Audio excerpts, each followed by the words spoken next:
parceiros do Ministério Joyce Meyer. Seja o tipo de cristão que quer glorificar a Deus aqui nesta terra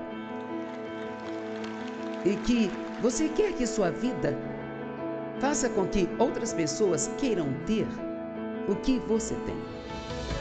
Eu sou Joyce Meyer e eu acredito que Deus pode curá-lo em todas as áreas que você sofre. Sabe, agradeço a Deus pelos livros, porque foram muitos livros que me ajudaram na cura que eu precisava quando eu comecei um relacionamento com Jesus.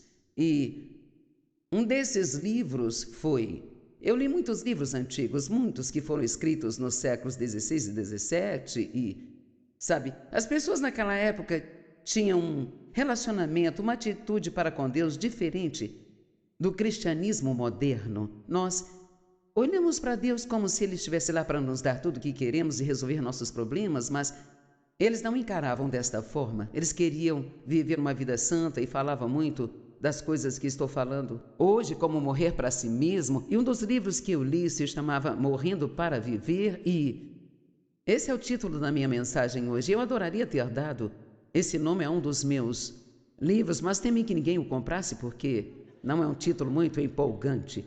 Mas sabe, a verdade é que nós temos que morrer para nós mesmos, para o nosso egoísmo, para aquilo que eu quero, para o que eu penso, para o que eu sinto. E como a Cris disse esta noite, eleve a verdade da palavra de Deus acima de todas essas coisas. E Paulo falou aos coríntios que estavam cheios do Espírito e tinham os dons do Espírito, e ele disse: vocês ainda são um bando de bebês? São imaturos, são bebês? E ele continua dizendo: vocês são ciumentos e cobiçam e são gananciosos e fazem tantas outras coisas. E uma das coisas que ele disse é: vocês ainda não conseguem falar, está na Bíblia Amplificada, vocês ainda não conseguem falar, está em 1 Coríntios capítulo 3. E a sua boca é o que dá expressão à sua alma, então podemos dizer que ela faz parte da sua alma também.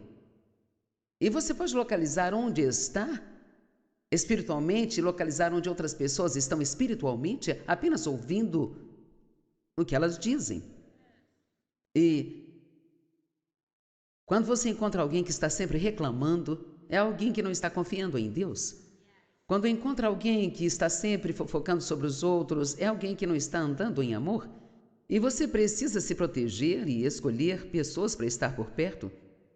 Na maioria das vezes, não que você não possa estar perto de quem precisa do seu exemplo, mas na maioria das vezes você deve fazer seus relacionamentos íntimos serem com pessoas que possam desafiá-lo pelo comportamento delas. Só pelo comportamento. Eu quero ser como você.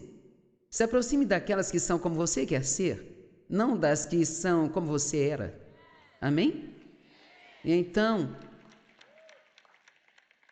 eu li muitos livros de Otmani e eu li muitos livros da Madame Guyon, eu li muito.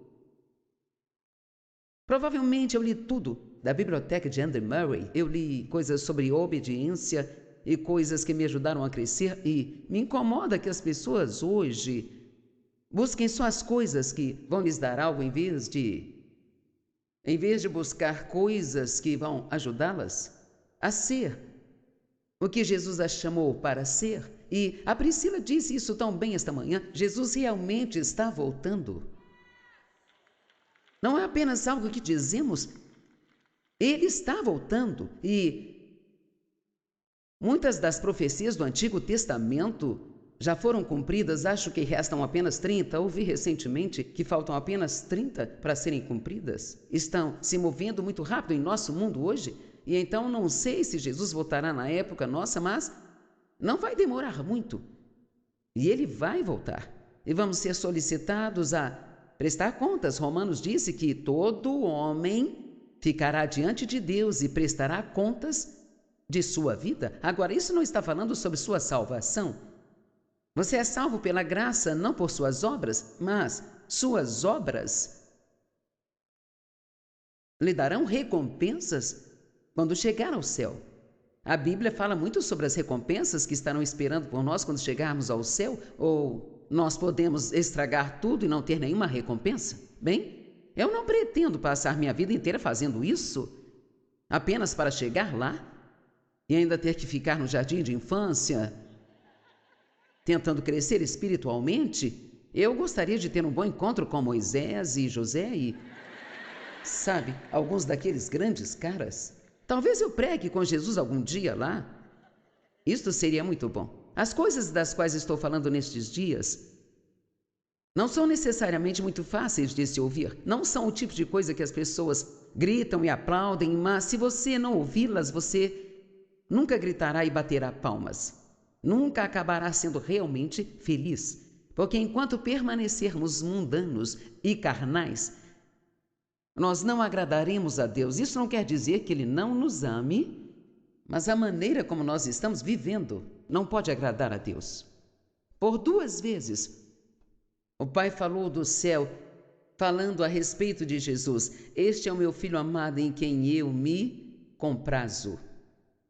E espero que Deus possa dizer isso de mim quando Ele me olhar. E espero que Ele possa dizer isso de você quando Ele te olhar.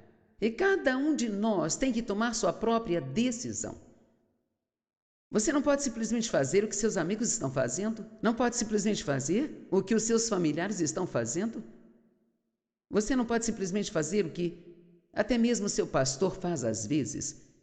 Você tem que tomar uma decisão de que você vai viver. E espero que nesses dias, alguns de vocês tomem a decisão de ir com tudo mesmo. De realmente decidir que você entende que ser cristão significa ser um seguidor de Jesus Cristo. Ser cristão não significa que eu vou à igreja no domingo, como a Priscila disse, eu fico indo e voltando. Eu sou crente no domingo de manhã e volto ao pecado na segunda de manhã. Nunca devemos tomar isso como garantido, porque Deus nos perdoa. E assim podemos fazer as coisas e viver vidas desleixadas. Agora, como eu disse, isso não tem nada a ver com a sua salvação. Se você crê em Jesus, se o recebeu, você não compra a sua salvação com boas obras, mas se você deixou Deus realmente amar você e você passou esse tempo conhecendo o Pai, como a Priscila disse hoje, e você tem um relacionamento próximo com Deus, onde você sabe que Ele te ama e você o ama também, você não pode continuar no pecado. A Bíblia diz que é impossível que você continue pecando de propósito e habitualmente, porque Deus vive em você. Na verdade, a Bíblia Amplificada diz que o esperma divino de Deus vive em você. Isso está falando de Jesus. Então, eu digo às pessoas, literalmente, você está grávido de Deus. Ele está em você e Ele quer crescer. Mas antes de dar à luz, você tem o que chamamos dores de parto. Amém? E então, eles dizem às mulheres quando elas estão dando à luz, não lute contra a dor, apenas relaxe, e quanto mais você relaxar, mais fácil, então será. Então eles falam, respire, apenas respire. E você não vai gostar do que estou me preparando para dizer, mas eu sei que é verdade. Veja, tenho idade agora para poder dizer o que eu quiser e não me importar, sabe? E você tem dificuldade em me dizer que estou errada porque eu vivi isso? E você pode ter 20 anos e discordar de mim, mas quando chegar aos 80 estará dizendo o mesmo que estou dizendo para outra pessoa. Amém? E muitas das coisas que nós não gostamos em nossa vida, as coisas que chamamos de sofrimento, e nem sei se sabemos o que é sofrimento, mas... E a propósito, essa palavra aparece na Bíblia várias vezes. Amém? E às vezes muitos dos lugares onde sofremos estão em nossa alma. E sabe, dói. Quando você tem que perdoar alguém que realmente fez mal a você, você sente essa dor em sua alma.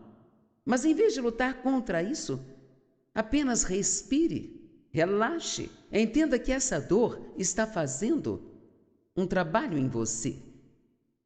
Está cortando algo em você que está impedindo você de ter a vida que Deus quer que você tenha. Agora vocês terão que me ouvir. E vocês estão me olhando, sabe? Porque podemos ter reuniões, posso chegar aqui, gritar e te deixar muito animado, te fazer pular para cima e para baixo, correr pelo prédio afora, sabe? Mas eu não me importo se você vai gostar disso ou não. Eu quero que você deixe isso mudar a sua vida e aí você pode gostar de mim mais tarde se quiser. Amém? Deus, eu estava numa bagunça quando Dave e eu nos casamos. Uma grande bagunça. A maneira como eu agia era ridícula. Eu ia à igreja todos os domingos e se não conseguisse o que eu queria, sabe, eu tinha como se fosse um vício de drogas, mas a minha droga preferida era conseguir o que eu queria, do jeito que eu queria e quando queria. Vamos lá. Isso não pode ser tão chocante para vocês, vocês estão... Alguém aí fica chateado quando não consegue o que você quer? Ok. Obrigada, não é à toa que estão quietos. Então, morrer para si mesmo significa literalmente que eu terei pensamentos, mas se eu acho que algo não concorda com a palavra de Deus, então o que eu acho tem que ir embora. E a palavra de Deus tem precedência sobre isso. Se eu disser assim, eu sinto, e o que eu sinto não concorda com a palavra de Deus, então não vivo conforme os sentimentos. Eu vivo de acordo com a palavra de Deus. Não seja o tipo de pessoa que só faz o mínimo que precisa e ainda assim conseguir escorregar e ir para o céu. Seja o tipo de cristão que quer glorificar a Deus aqui nesta terra. E que você quer que sua vida faça com que outras pessoas queiram ter o que você tem. E eu quero encorajar você a começar a comprar alguns livros. E alguns de vocês já até compraram, mas não comprem só livros que vão fazer você sorrir e fazer você se sentir bem. E é ótimo ter livros que dizem o quanto Deus te ama. Ter livros que dizem quem você é em Cristo. Eu vou escrever um no próximo ano.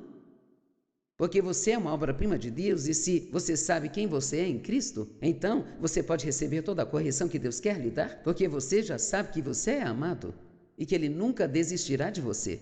Então essas coisas são muito importantes, mas também precisamos de livros sobre santidade, de livros sobre disciplina.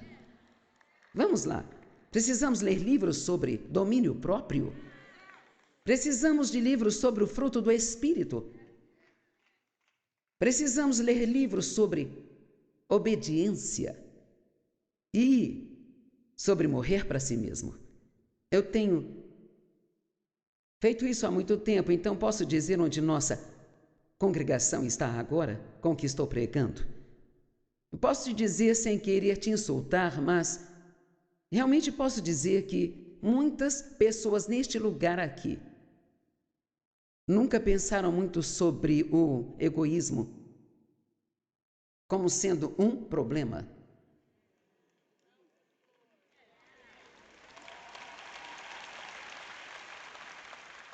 Eu poderia dizer pela maneira como você está respondendo e pela maneira como está absorvendo e observando e tenho certeza de que você pensou um pouco desde ontem. E é interessante que nós não vejamos isso como algo importante, quando isso é uma das coisas mais importantes que Jesus disse. Se você quiser ser meu discípulo e me seguir, você tem que esquecer de si mesmo, tirar o foco de si e de todos os seus interesses e tomar sua cruz e então me seguir. E nós transformamos essa cruz em algo que ela não é e nunca foi. Deus quer que você tenha uma vida boa. Ele não quer que o diabo estrague sua vida. O inimigo vem e faz as coisas, e às vezes Deus não as resolve tão rápido quanto gostaríamos, porque Ele usa isso para te levar a um lugar mais alto nele. Quantos de vocês aqui aprenderam mais sobre Deus nos tempos difíceis do que nos tempos mais fáceis?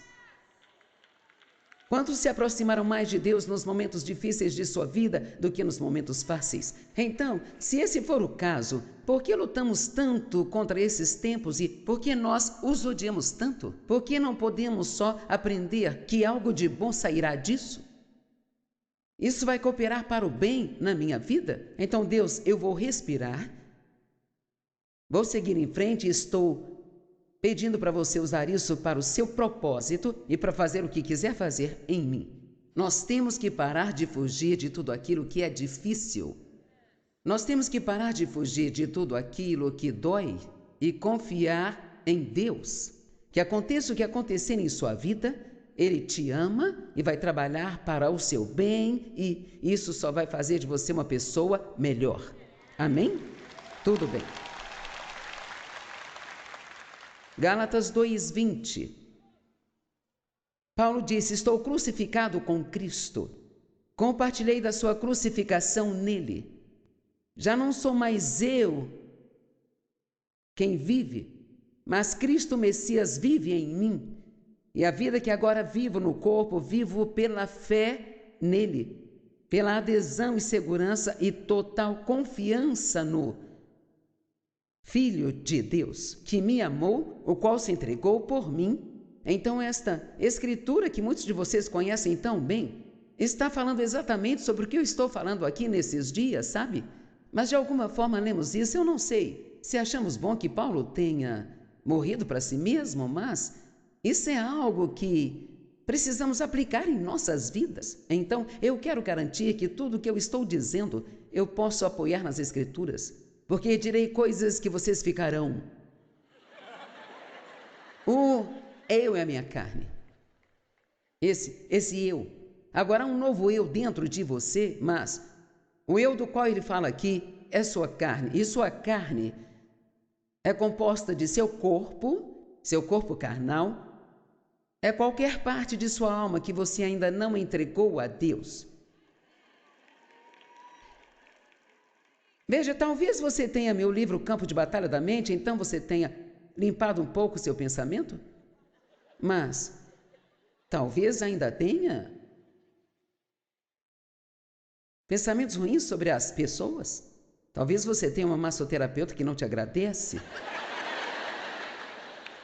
E realmente espero que essa garota não assista ao meu programa.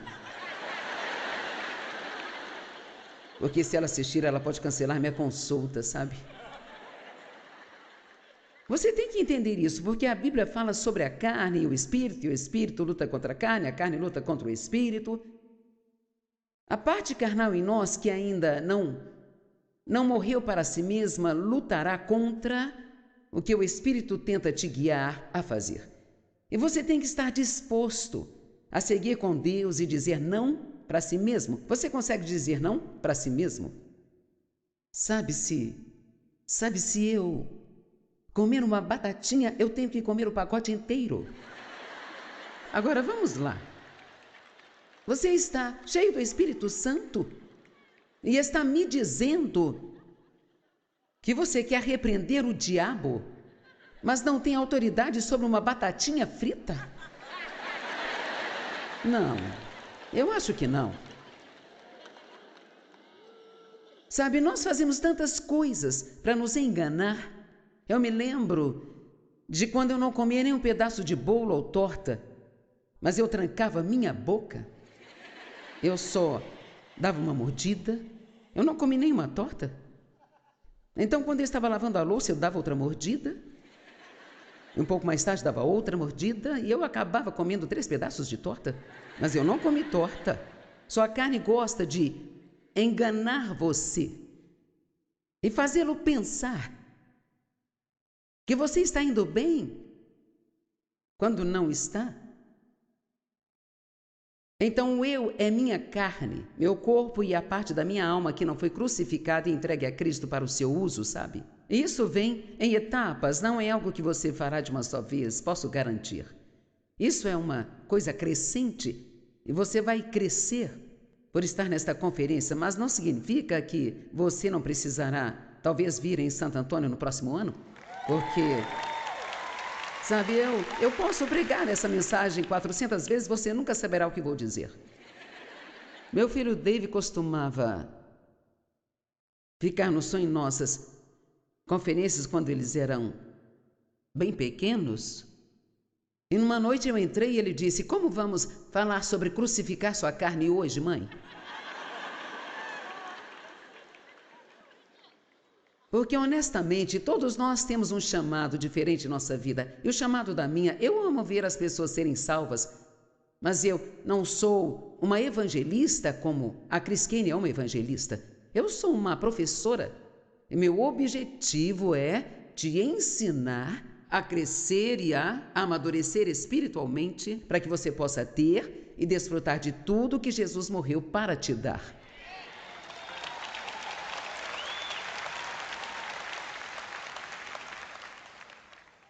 Com que frequência dizemos eu quero, ou eu não quero, ou eu sinto? Meu Deus, as pessoas me dizem com tanta frequência o que elas sentem, sabe? Bem, eu sinto que ninguém me ama, não sinto que Deus me ama, não sinto que Deus ouve minhas orações, eu não sinto, eu não sinto, eu não sinto, eu não sinto. Você precisa parar de ouvir como você se sente e começar a acreditar no que o livro diz sobre nós. E eu tenho livros sobre emoções, sobre a mente, livros sobre a vontade, ou o que quer que você esteja procurando. Qualquer que seja a área que você queira lidar primeiro, eu tenho algo a respeito. Com que frequência dizemos eu acho, ou eu sinto, ou eu quero, ou eu penso? Bem, não é realmente sobre o que eu quero, é sobre o que Deus quer. Amém? Colossenses 3, 1 ao 5 diz: visto que você ressuscitou com Cristo, coloque seu coração nas coisas do alto, onde Cristo está sentado à direita de Deus.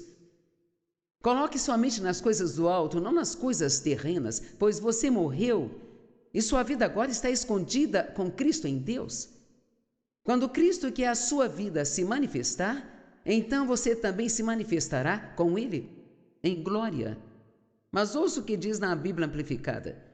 Diz então: mate o desejo maligno que espreita os seus membros. Mate a sua carne. É como se o seu olho te ofende, arranque-o. Se a sua mão escandalizar, corte-a. Sabe, tem algumas coisas brutais na Bíblia e, na verdade, Deus está dizendo: não mexa com essas coisas, leve isso a sério e faça o que você precisar fazer para tirá-las de sua vida, para que então possa ser o tipo de pessoa que me glorifique. Então ele diz: mate o desejo maligno que espreita em seus membros, o vício sexual, a impureza, os apetites sensuais, os desejos profanos e toda a ganância e cobiça. Agora, existem listas como essas em vários lugares diferentes na Bíblia. É tão interessante para mim que, com todos esses outros pecados que nós vemos como sendo tão feios, a ganância está sempre na lista. Então, a ganância é apenas eu quero mais. Eu quero mais. Agora, se precisar de mais, então ore por mais, mas estou num ponto da minha vida em que eu realmente tenho dificuldade em pedir a Deus que me dê qualquer coisa. Porque Ele já fez muito por mim, e quando comecei, tudo o que eu fazia era pedir a Deus que me desse coisas.